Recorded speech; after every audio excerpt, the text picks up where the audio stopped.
Order! Order! You are an incorrigible delinquent at times. Behave yourself, man!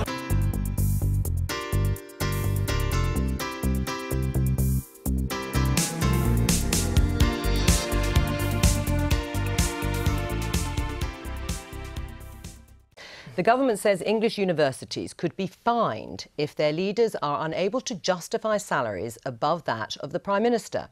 A new regulator is to be set up to determine whether university leaders should be paid over £150,000.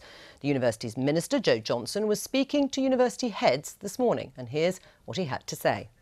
I do not want to read about VC pay in the newspapers any more than any of you do. These headlines raise fears that students' fees are not being used efficiently and that governance processes, including but not limited to remuneration committees, are not working effectively. This is why I've repeatedly urged the sector, through guidance to HEFCE, to show restraint in levels of senior pay. We do need demonstrable action now to protect value for money for students and taxpayers in the future, to ensure that Vice-Chancellor pay levels are seen as fair and justified. Well, as if by magic, Jo Johnson is here in the studio with me now. There's been criticism of what you said, as always when government ministers stand up. People think you've taken too hard a line on this. If you look at the University of Oxford, for example, an operating budget of £1.4 billion and the Vice-Chancellor there being paid £350,000, is it fair to say that the Vice-Chancellor is being paid too much?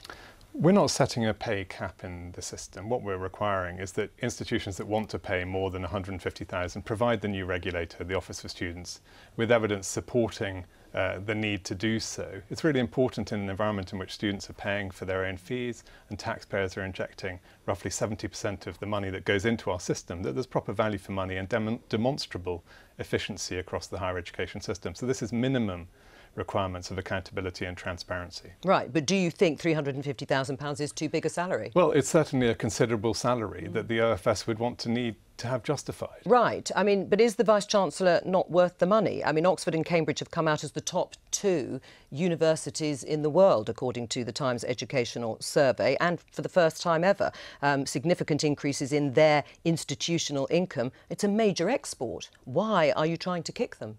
No, we're requiring accountability and transparency on behalf of taxpayers and value for money for But students. rhetoric is important, Jo Johnson, as you know, and you are trying to say, in this era when you're looking at pay generally, trying to say that actually these people don't deserve it. No, we're not saying that. What we're calling for is restraint in the system, because there have been pockets of our higher education system that have been generating considerable negative publicity over recent months because of very big increases in rates of pay at certain institutions. It may not be typical across the system.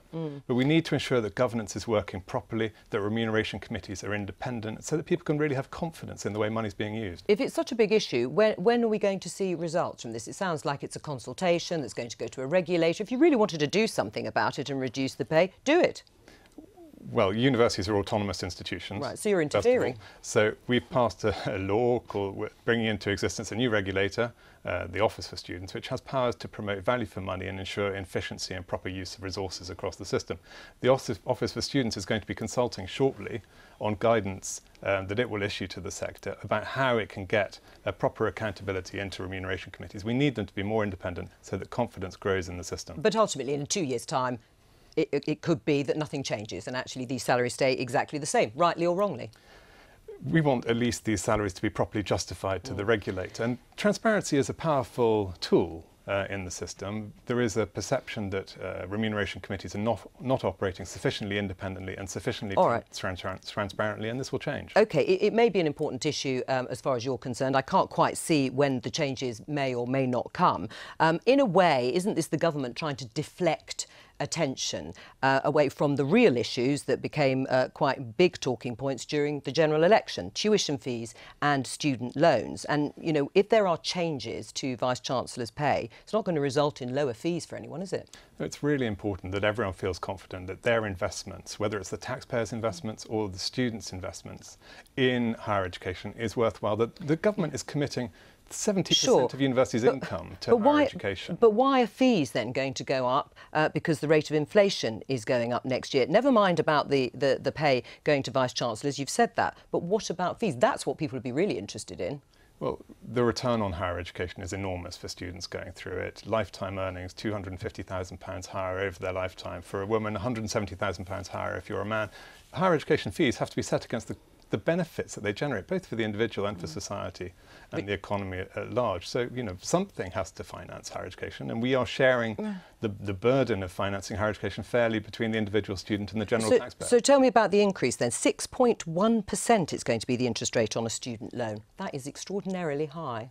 Well, let's look at that interest rate. The interest rate is paid in the repayment period at that level only by the highest earners. That's between 2 and 5% of graduate earners. But it's high, and they're isn't earning above £42,000, so the people paying £42,000, and that represents a cross-subsidy into the system for lower earners.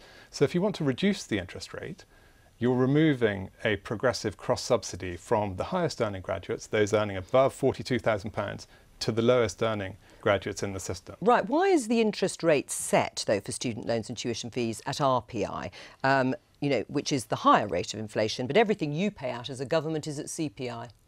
Well, this is a historical feature of the system. But it doesn't make it right, does it, Jo Johnson? How do you justify that you are charging on student loans a higher rate of inflation than you yourself as government ministers pay out on? Well, we always keep the student finance system under review to ensure it's fair and effective, and we'll continue to do so. Right, but under review is meaningless, isn't it? I mean, you know, every government says everything is under review.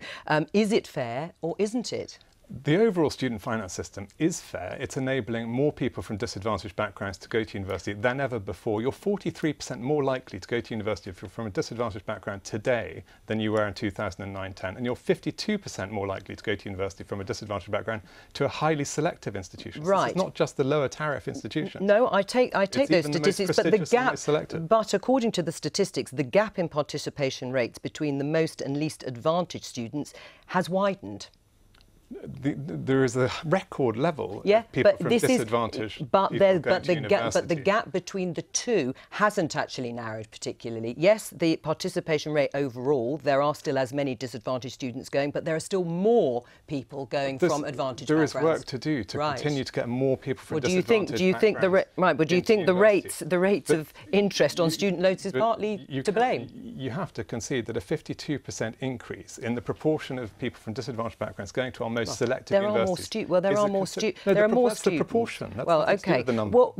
What's your view about the rate of interest, which is something that actually Conservative colleagues of Jo Johnson have raised? Well, I suppose it has to be paid for, you know, the system. Sure, but this is the rate that we're talking about. So the idea is that the people who come out, because there are so few who will be able to pay back, then you then have to have higher rates. But the thing is, what's really important is whether or not all of the courses that are being followed ought to be followed. You know, when I was talking about apprenticeships and so on, perhaps some of the people who are doing some of these university courses ought to be on apprenticeships, in which case we would reduce the number who are at university. And that wouldn't be a bad thing, I don't think. That's okay. It's okay for us to have vocational qualifications and for us to have technical colleges that are well funded. Indeed, it's not a zero-sum game. We want both. We want high-quality technical routes, and this is the whole purpose of the apprenticeship reforms, the apprenticeship levy, which is raising £2.8 billion to fund 3 million apprenticeship starts, is the whole purpose of the skills reforms that will culminate in the introduction of T-levels. Yes, we want a high-quality technical and vocational route, but we also want great universities, because the economy of tomorrow is going to require high-skilled graduates in bulk. Right, but have you put more of a focus on encouraging more and more people to go to university than perhaps developing the apprentices and technical education at a fast enough rate? Well, it's not an either-or choice. We want world-class institutions, and you saw this week that Oxford and Cambridge topped the global league tables. We've got brilliant universities in this country. We also need to have brilliant technical and vocational routes at the same time, but it's really not an either-or.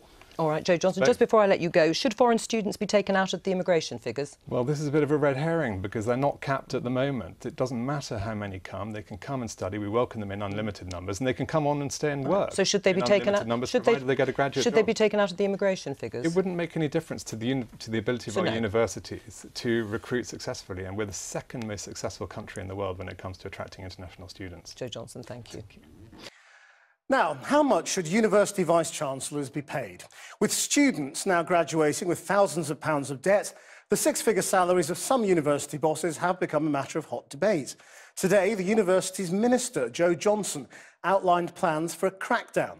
Vice-chancellors who pay themselves more than £150,000 a year will have to justify their pay, and the number of staff earning more than £100,000 a year will have to be made public. Fatma Manji reports. For one day, they get to don robes and mortarboards to celebrate their degrees. For many more days, they'll be paying back their student loans. There's been growing discontent among students and indeed their parents over the amount of fees they're paying and the debt that they end up in. And that's led to a demand that universities should be value for money. So are they providing it? Recent anger has focused around the pay packets of university vice-chancellors. Now the government's cracking down, requiring any university that pays more than £150,000 a year to justify it or potentially face a fine. What we're requiring is transparency and accountability. So pay must be proportionate to performance. There's got to be a clear link to exceptional performance when exceptional pay is being offered. Some accuse politicians of trying to undermine the higher education sector with this focus on pay. They believe high salaries are needed because of the global market. When students are paying increasingly higher fees, can you not see their frustration when it seems like those fees are going towards lining the pockets of those at the very top rather than on teaching?